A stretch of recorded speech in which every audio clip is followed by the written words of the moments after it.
ಗುರು ಬಸವಲಿಂಗಾಯ ನಮಃ. ಓಂ ಶ್ರೀ ಗುರು ಬಸವಲಿಂಗಾಯ ನಮಃ. ಎಲ್ಲರಿಗೂ ಶರಣಾರ್ಥಿ. ನನ್ನ ಹೆಸರು ಬಸವಪ್ರಿಯ. ಈ ಒಂದು ಸುಂದರ ಸಭೆಯಲ್ಲಿ ಅಕ್ಕ ಮಾದೇವಿಯವರ ಬಗ್ಗೆ ಕುರಿತು ಒಂದೆರಡು ಮಾತನಾಡಲು ಬಯಸುತ್ತೇನೆ. ಅಕ್ಕ ಮಾದೇವಿಯವರು ಶಿವಮೊಗ್ಗ ಜಿಲ್ಲೆಯ ಶಿಕಾರಿಪುರ ತಾಲೂಕಿನ ಉಡುತಡಿ ಎಂಬ ಗ್ರಾಮದಲ್ಲಿ ಜನಿಸಿದರು. ಈ ಉಡುತಡಿ ಎಂಬ ಗ್ರಾಮದ ಹೆಸರು ಹೇಗೆ ಬಂತೆಂದರೆ, ಅವರ ಅಕ್ಕ ಮಾದೇವಿಯರು ದಿಗಂಬರೆಯಾಗಿ ಹೋಗುವಾಗ ಅವರ ತಾಯಿ ಅಕ್ಕ ಮಾದೇವಿಯವರಿಗೆ ತಡಿ ಸೀರೆಯನ್ನು ತಂದು ತಡಿ ಸೀರೆ ಉಡು ಎಂದಾಗ ಅದು ಉಡುತಡಿ ಎಂಬ ಗ್ರಾಮದ ಹೆಸರು ಬಂತು.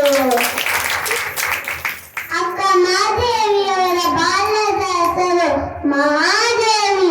ಅವರು ಲಿಂಗ ದೀಕ್ಷೆಯಾದ ನಂತರ ಅವರಿಗೆ ಪಂಚಾಕ್ಷರಿ ಮಂತ್ರ ಬೋಧನೆಯಾಯಿತು. ಲಿಂಗ ದೀಕ್ಷೆಯಾದ ನಂತರ ಚನ್ನಮಲ್ಲಿಕಾರ್ಜುನನೇ ನನ್ನ ಪತಿಯೆಂದು ತಿಳಿದುಕೊಂಡರು. ಆಮೇಲೆ ಸರಿಯಾಗಿ ಅಕ್ಕ ಮಹಾದೇವಿಯವರ ಮೇಲೆ ಕೌಶಿಕ ರಾಜನು ಕಣ್ಣು ಹಾಕಿದ. ಕೌಶಿಕ ರಾಜನು ಅಕ್ಕ ಮಹಾದೇವಿಯವರಿಗೆ ಮದುವೆಯಾಗಲು ಜನವನ್ನು ಕಳಿಸಿದರು. ಆಗ ಅಕ್ಕ ಮಾದೇವಿ ನಿರಾಕರಿಸಿದರು. ಆದರೂ ಆ ಜನರು ಅಂದರು, ಒಂದು ವೇಳೆ ಮದುವೆಯಾಗದಿದ್ದರೆ ಗಂಭೀರ ಪರಿಸ್ಥಿತಿ ಅನುಭವಿಸಬೇಕಾಗುತ್ತದೆ ಎಂದು ಹೇಳಿದರು. ಆಗ ಅಕ್ಕ ಮಾದೇವಿ 3 ಷರತ್ತು ಮೇಲೆ ಒಪ್ಪಿಕೊಂಡರು.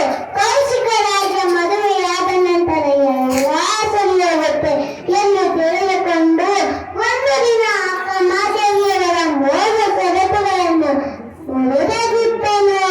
ಅಕ್ಕ ಮಾದೇವಿಯವರ ತನ್ನ ವಜ್ರಗಳಂತೆ ತನ್ನ ಸೀರೆಯನ್ನು ಕಳಚಿಟ್ಟು ಅವರು ಚನ್ನಮಲ್ಲಿಕಾರ್ಜುನ ಕೃಪೆಯಿಂದ ಅವರ ಮೈ ತುಂಬಾ ಕೂದಲು ಬಂದವು. ನಂತರ ಅವರು ಕಲ್ಯಾಣಕ್ಕೆ ಹೋದರು.